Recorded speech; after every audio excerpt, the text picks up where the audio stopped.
किशनगंज में जब से ओवैसी साहब का यहाँ विधायक जीता है तो पूरा दंगा का रूप ले लिया है पूरा शहर में, ठीक है सर। और सबसे ज़्यादा हिंदू मुसलमान अभी किशनगंज में हो रहा है, सबसे ज़्यादा इसके ओवैसी साहब को आने के बाद।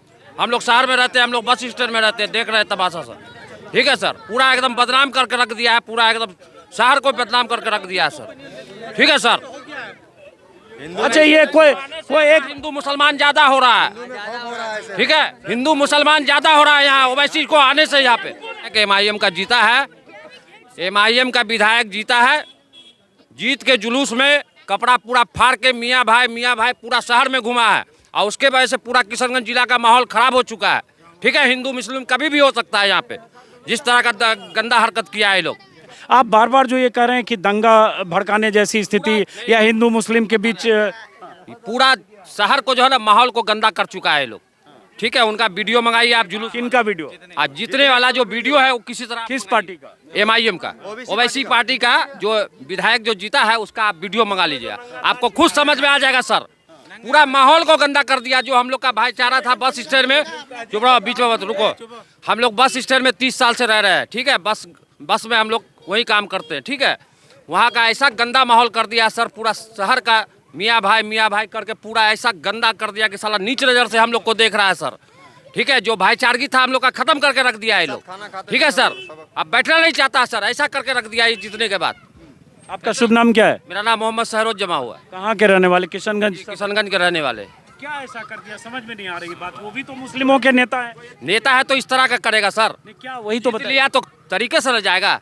अगर जीत लिए आप तो ऐसा नहीं है कि आप किसी को भड़का दीजिएगा, ऐसा तो आपको लगता है उन लोगों ने भड़काने का काम किया? भड़काने का गलत कर दिया, हिंसाबाजी करवा दिया, यहाँ पे हिंसाबाजी करवा दिया धर्म के नाम पे। ऐसा नहीं होगा सर, खाली मुसलमान करने से होगा, सब जाति को देख के कर रहा होगा ना भाई। आप गंदा काम कर दिया है लोग। ये ओवैसी, ठीक है, इन्होंने कहा, उन्होंने धर्म के विनय कटिहार, पहले कटिहार से गया था, सीमाचली में कटिहार है जो बाबरी मस्जिद तोड़ने गया था विनय कटिहार। आप हमको लॉलीपॉप दे रहे हैं, हमने धर्म के नाम पे भड़काया। विनय कटिहार को हमने पैदा किया कि हिमाचल के कटिहार से बने। अरे भाई हक बोल रहे हैं, हैदराबाद से आए हैं, हैदराबाद से आकर के कैंपिंग मुसलमान को हक बोल रहे हैं ना। एक मिनट, हक बोल रहे हैं ना सर, लोकल इलेक्शन है, लोकल सर, हक बोलना, इशू पे बात होगी, लोकल इशू पे बात होगी सर। इल्जाम लगाया। एक सेकंड,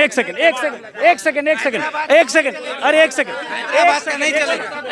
सेकंड, मैं बात करता हूँ, मैं बात, एक सेकंड, आपका शुभ नाम? एक सेकंड, आपका शुभ नाम? शानुल सैयद है, ठीक है। आपका नाम? अब या तो बोलने दीजिए। सुनिए, अब मैं बात कर रहा हूँ, आपका शुभ नाम? शानुल सैयद नाम। मैं मुंबई रहता हूँ।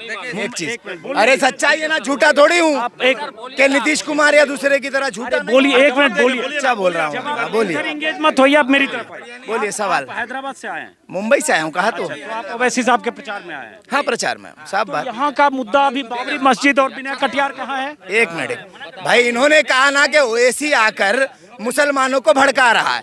हमारे हिमाचल में बड़ा प्रेम है। इन्होंने कहा भाई ओवैसी आके मुसलमानों को भड़का रहा है।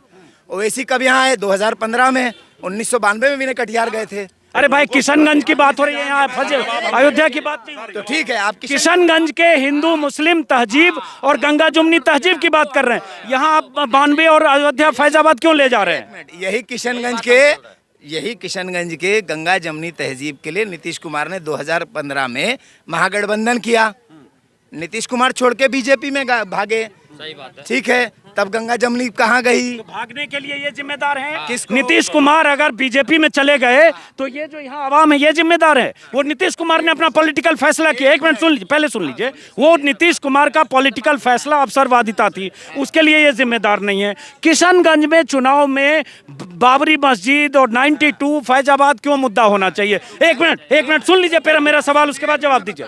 किशनगंज के चुनाव में किशनगंज का विकास, मुसलमानों का इशू, लोकल इशू, एएमयू का इशू, आसपास यूनिवर्सिटी कोई बनेगी कि नहीं, सड़क, पानी, बिजली, रोजगार मिलेगा कि नहीं, ये होगा कि विनय कटिहार, फैजाबाद, उमा भारती और ये सब लेके आप आएंगे। अगर ये लेके आएंगे तो जाहिर है हिंदू मुसलमानों के बीच बांटने की कोशिश।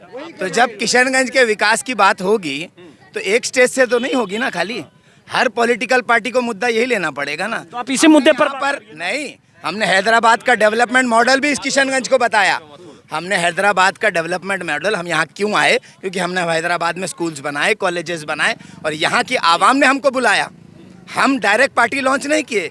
यहाँ के लोग जो खुद राजद में थे पहले, हमारे सदर पहले अख्तरुल ईमान जो है राजद में थे पहले, हम नहीं थे, वो हमारे पास आए। उन्होंने कहा जिस तरह विकास आपने, एक मिनट भैया तो बोलने दीजिए, देखिए बोलने दीजिए यार, जवाब लेंगे, ठीक है, जवाब लेंगे, आप लोग मेरी बात मानिए, मैं जवाब लूंगा, ठीक है। तो हम यहाँ मॉडल लाए। 2017 में जब बाढ़ आई, इस कोचा धामन किशनगंज सब प्रभावित हुआ।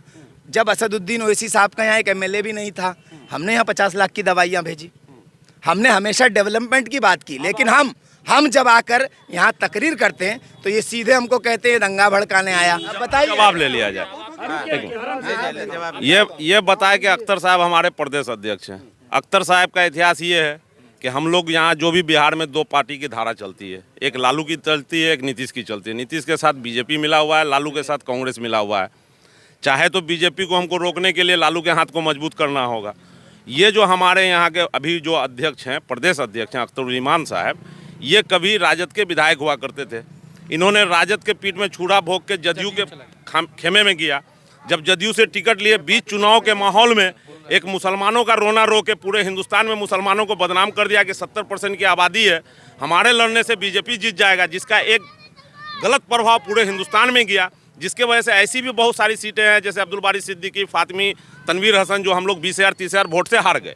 ये हराने का काम इनके द्वारा हुआ, अख्तरुल ईमान के द्वारा हुआ, हमारे द्वारा कभी ऐसा नहीं हुआ। अब हम लोगों के पास जो यहाँ किशनगंज के मुसलमान हो या बिहार के मुसलमान हो, इनके पास 2 धारा है। एक धारा तेजस्वी है, एक धारा नीतीश है। फैसला हमको लेना है कि तीसरा धारा ये बीच में जो आ रहा है, ये किस काम के लिए आ रहा है, किस विकास के लिए आ रहा है। आपके मौलाना कासमी साहब को आपने जिताया। सीए एनआरसी के ऊपर जब संसद में बोलने के आई, सबसे पहले ओवैसी बोले।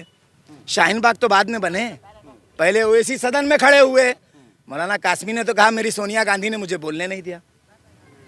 आप क्या हमसे बात कर रहे हैं? अरे भाई रोड पे कैसे नहीं आए? अरे रोड पे कैसे नहीं आए आप बताइए ना। संसद पर रहना चाहते हैं तो चुनाव क्यों लड़ रहे हैं फिर कांग्रेस वाले? फिर कांग्रेस वाले चुनाव क्यों लड़? इसको मैं खत्म बहस को मैं खत्म करता हूँ, इस बहस को खत्म करता हूँ मैं।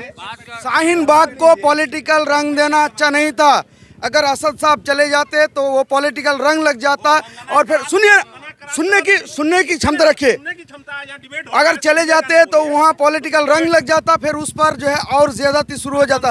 वो है आम नागरिक का वो मंच था, वहाँ पर जो है और पॉलिटिकल रंग लगाना ठीक नहीं है। हमारे असद साहब का जो हिस्सा, अरे सुनने बोलने दीजिए ना, आप जब बोल रहे हैं अब मैं खत्म कर। चलिए, ये अब काफी आपस में इस बहस से मैं निकल रहा हूँ। हर चौक पर आपस में लोग उलझे हैं। इसमें कुछ ओवैसी समर्थक हैं, कुछ महागठबंधन समर्थक हैं। अब ये देखिए पीछे चौक पर बहस हो रही है, जहाँ भी जाएंगे बहस हो रही है। बहुत सारे लोगों का कहना है कि ओवैसी साहब के आने के बाद से, उनके उम्मीदवारों के आने के बाद से यहाँ एक माहौल ऐसा ध्रुवीकरण का होने वाला है या करने की कोशिश है जिससे ओवैसी साहब और उनके उम्मीदवारों को फायदा हो। फिलहाल चलते हैं किसी और इलाके में। नमस्कार।